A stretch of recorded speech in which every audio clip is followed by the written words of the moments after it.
আসসালামু আলাইকুম ওয়া রাহমাতুল্লাহি ওয়া বারাকাতুহু। কেমন আছেন বন্ধুরা? অবশ্যই ভালো আছেন। তো আজকে যে বিষয় নিয়ে আপনাদের সামনে হাজির হয়েছি, বিষয়টা হলো রোগীর শরীর থেকে জিন কিভাবে তাড়াইবেন।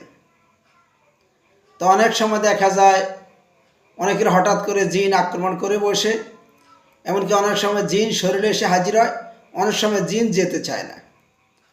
তো জিন যদি শরীরে এসে হাজির হয়, যেতে চায় না, ওই জিনকে কিভাবে রোগীর শরীর থেকে তাড়াইবেন, এমনকি বিদায় করে দিবেন। তো আজকে যে আমলটা আপনাদেরকে বলবো, আমলটা খুবই পাওয়ারফুল, এমনকি খুবই শক্তিশালী।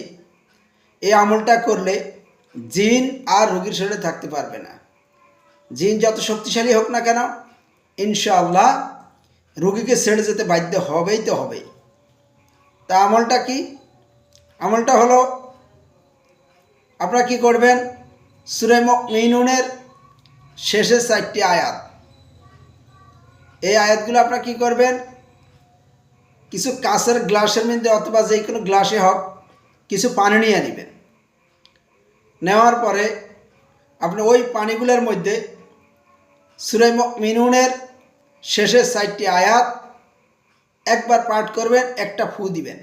এইভাবে 3বার পাঠ করে 3টা ফু বা দম ওই গ্লাসের মধ্যে দিয়ে দিবেন।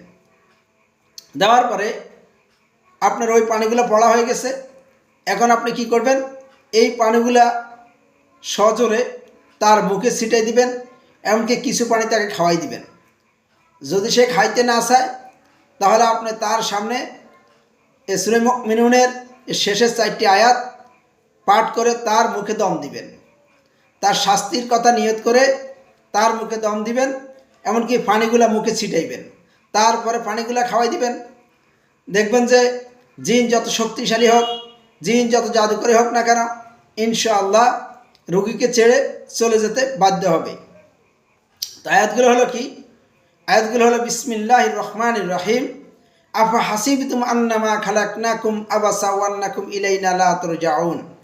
ফাতাআলাল্লাহুল মালিকুল হক লা ইলাহা ইল্লা হুয়া রাব্বুল আরশিল কারীম।